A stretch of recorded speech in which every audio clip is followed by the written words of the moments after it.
Bonjour tout le monde, j'espère que vous allez bien. Alors aujourd'hui, je vais répondre à un sujet qu'on me pose beaucoup souvent dans mes messageries réseaux sociaux. C'est comment faire pour venir exercer la médecine en France lorsqu'on est médecin étranger, lorsqu'on est diplômé à l'étranger. Et en particulier dans un pays hors Union européenne, puisque ceux qui me posent la question en général, c'est soit des confrères qui sont diplômés dans un pays d'Afrique, soit c'est des personnes qui vivent ici en France, qui ne sont pas médecins, mais qui ont un frère ou une sœur au pays et qui aimeraient qu'elle ou il les rejoignent ici en France, donc ils me demandent les procédures. Donc j'ai beaucoup de messages comme ça et j'avais promis depuis un moment maintenant de faire une vidéo dessus. Désolée, ça a pris un peu de temps parce qu'il a fallu aller rechercher les informations, faire les mises à jour, contacter même des confrères qui sont passés par ces procédures-là pour avoir leur retour d'expérience et vous faire une vidéo la plus complète possible. Donc, c'est ce dont on va parler aujourd'hui. Alors, on va parler de ça en deux vidéos parce qu'il y a plusieurs situations que je vais regrouper en deux vidéos pour que ça ne fasse pas trop long. Dans la vidéo d'aujourd'hui, on va parler vraiment de ceux qui veulent venir ici exercer la médecine en France, c'est-à-dire qui veulent déménager complètement, s'installer ici en France.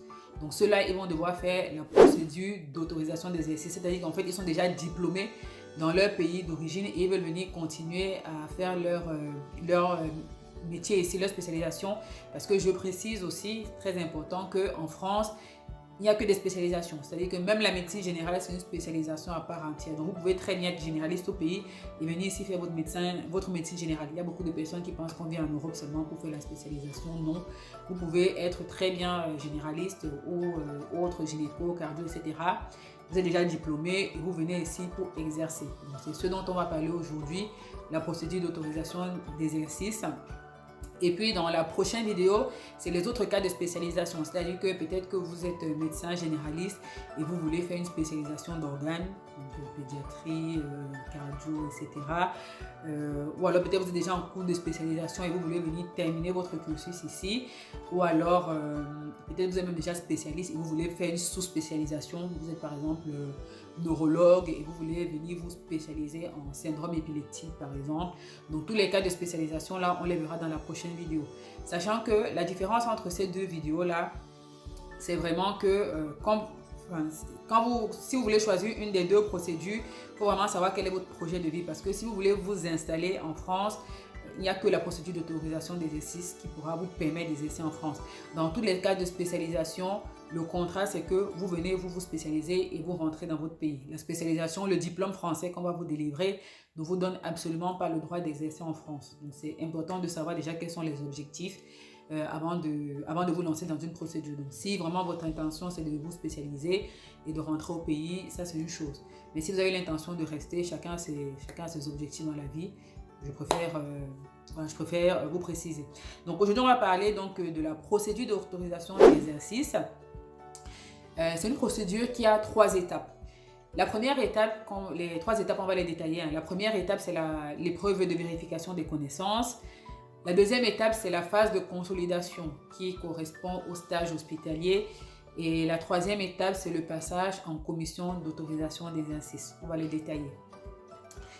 On va commencer donc par l'épreuve de vérification des connaissances. Ça c'est, on va dire, l'étape la plus difficile. Ça, quand j'ai discuté avec ceux qui ont fait cette procédure-là, c'est vraiment l'étape la plus difficile parce que c'est l'examen, quoi. Alors, en fait, il y a deux situations. Ça peut être soit un examen, soit un concours. Si vous êtes un réfugié politique, ce qui n'est pas la majorité des cas, ce sera un examen pour vous. C'est-à-dire qu'on va vous demander d'avoir la moyenne 10 sur 20. Par contre, si vous êtes dans les autres cas, si vous n'êtes pas réfugié politique, ce qui est la majorité des personnes, ce sera un concours. Et ce n'est pas pour vous décourager, mais les concours médicaux français sont réputés dans le monde pour être difficiles. Difficiles pas dans le sens où les épreuves en soi sont difficiles, mais difficiles dans le sens où il y a très peu de places par rapport au nombre de candidats. Ça, c'est vraiment important à savoir ça, quels que soient les concours médicaux que vous allez faire. En général, c'est comme ça. Moi, j'ai commencé mes études ici en première année. Et en première année aussi, il y a un concours, le fameux concours de la première année de médecine. Et vraiment, on est trop nombreux pour le nombre de places. Donc, c'est ça qui fait toute la difficulté, en fait. Donc, je vous dis ça pour que vous sachiez que ce n'est pas un chemin qui va être facile, mais c'est un chemin qui est tout à fait accessible. Je vais vous donner les astuces dans cette vidéo. Et donc, c'est quelque chose qui est possible et qui est surtout, la réussite est très gratifiante. Je vais être honnête avec vous. Donc, armez-vous de courage Alors, l'épreuve de vérification des connaissances, donc pour la plupart des gens, c'est le concours. Et ce qu'il faut savoir, c'est qu'il n'y a pas de préparation. C'est-à-dire que quand vous demandez le visa pour faire le concours, c'est pas que vous allez venir entrer dans une faculté où on va se former, non. C'est à vous de vous former pour le concours. Et alors, pour le concours, donc, alors, je précise, hein, je vais vous mettre dans la barre de description le site du CNG. Le CNG, c'est l'organisme qui s'occupe des concours médicaux en France, au concours. Donc vous allez retrouver dessus toutes les informations que je vais vous donner ici et notamment les informations pour postuler parce que vous allez, en fonction de la ville où vous voulez exercer, vous allez postuler dans une ARS, une agence régionale de santé. Donc sur le site du CNG, vous avez toutes les informations sur le dossier à remplir. Donc le dossier, c'est les pièces classiques, hein, le diplôme, pièce d'identité, on va vérifier que vous parlez français, etc. C'est les pièces classiques. Donc dessus, vous allez trouver toutes les informations. Et donc, voilà, ce qui est particulier dans ce concours, c'est qu'il n'y a pas de préparation, c'est vous vous débrouillez et vous venez le jour où j'y passez l'examen. Et alors, pour vous préparer, il y a plusieurs solutions donc, que je vais vous donner dans cette vidéo. Il y a des solutions gratuites et il y a des solutions payantes. Pour ce qui est des solutions gratuites, c'est simple, vous allez sur Google, vous téléchargez, vous tapez télécharger EVC, télécharger Annales EVC. EVC, c'est l'épreuve de vérification des connaissances. Donc, vous allez télécharger les annales et vous allez les traiter tout simplement. Donc, c'est des annales avec les énoncés et les corrigés. Vous allez trouver des annales sur de très nombreuses années et il n'y a pas de magie. Il va falloir les traiter encore et encore et encore. Donc, ça, c'est une possibilité qui est gratuite. Vous avez aussi maintenant des chaînes YouTube. Si vous tapez Annales EVC sur YouTube, vous allez trouver aussi des chaînes qui proposent des corrections d'annales d'EVC. C'est vraiment génial, je trouve. Hein. Vraiment, YouTube fait des miracles aujourd'hui. Il faut savoir vraiment en profiter. Hein. Il y a des chaînes qui ne nous apportent rien du tout, mais il y a des chaînes qui nous apportent beaucoup. Donc, allez sur YouTube et vous allez voir que vous allez pouvoir trouver des annales comme ça. Il n'y a pas de magie. Le secret, vraiment, c'est de s'entraîner, faire des épreuves encore et encore.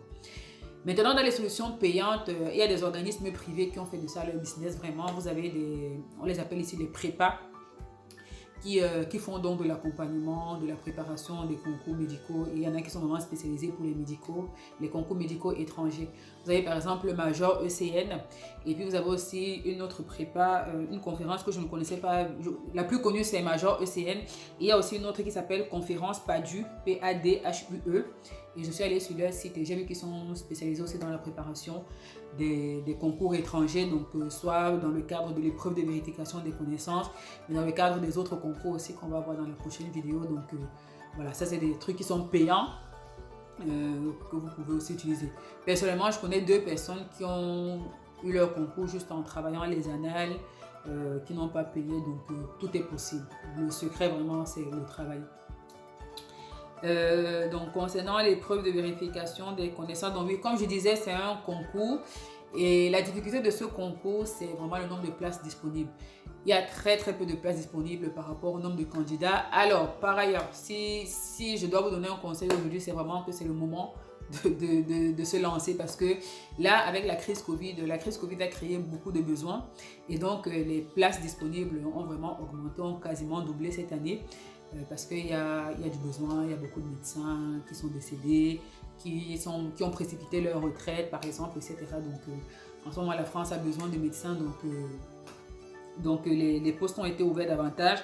Pour vous donner un ordre d'idée, parce que j'ai regardé les chiffres, cette année par exemple, on va prendre quelques spécialités. En ophtalmologie par exemple, il y avait 29 postes disponibles. Et je vous dis que ça a doublé, donc vous imaginez les postes des années précédentes, c'était peanut. En rhumatologie par exemple, il y en avait 15. En gynécologie médicale, il y avait 2 postes cette année. Gynécologie obstétricale, 87 postes. Pédiatrie, 86 postes. Médecine générale, 366. En général, la médecine générale, c'est où il y a le plus de postes parce que la France, c'est vraiment une grosse problématique. Il n'y a pas de médecin généraliste. Même avant la crise Covid, c'était déjà pareil. Donc, si vous êtes médecin généraliste, vous avez plus de chances d'être pris. Dermatologue, il y avait 2 postes disponibles cette année. C'est pas beaucoup, hein.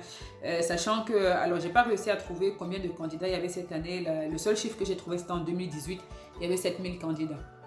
Donc vous voyez bien que 7000 candidats, si vous voulez faire de la dermato et qu'il y a 2 postes disponibles, c'est pas beaucoup.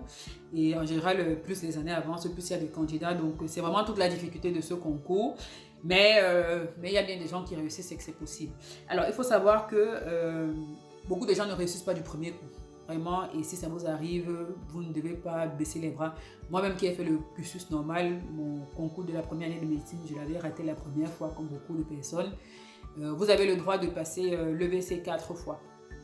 D'accord? Et ce que beaucoup de personnes font, c'est que quand ils arrivent et qu'ils ne réussissent pas la première fois, donc ils le préparent pour la prochaine session, l'année qui suit. Et en attendant, ce qu'ils font, c'est qu'ils postulent dans des hôpitaux qui cherchent des FFI, les faisant fonction d'interne.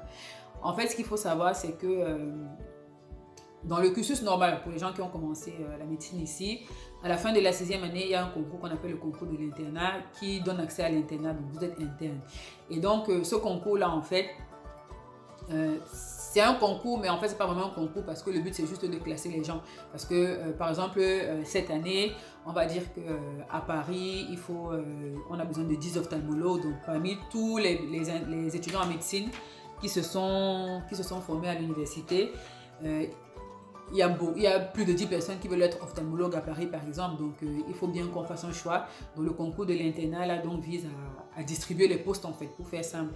Et donc, il y a parfois dans certains services des postes qui ne sont pas pris et donc qui sont ouverts aux faisant fonction d'internes ou médecins étrangers. Donc, ce que beaucoup de personnes qui n'ont pas levé ces fonds, c'est qu'ils postulent donc, pour ces postes-là. Et donc, ça leur permet de commencer un peu à travailler un petit peu, à mettre un peu le pied sur le terrain, à être rémunéré un petit peu parce qu'il faut bien vivre en attendant de passer son concours. Donc, ce que beaucoup de personnes font, c'est ça. Et donc, voilà, vous pouvez passer le concours 4 fois. Donc, voilà ce que je peux dire sur l'épreuve de vérification des connaissances. Vous me direz si vous avez d'autres questions.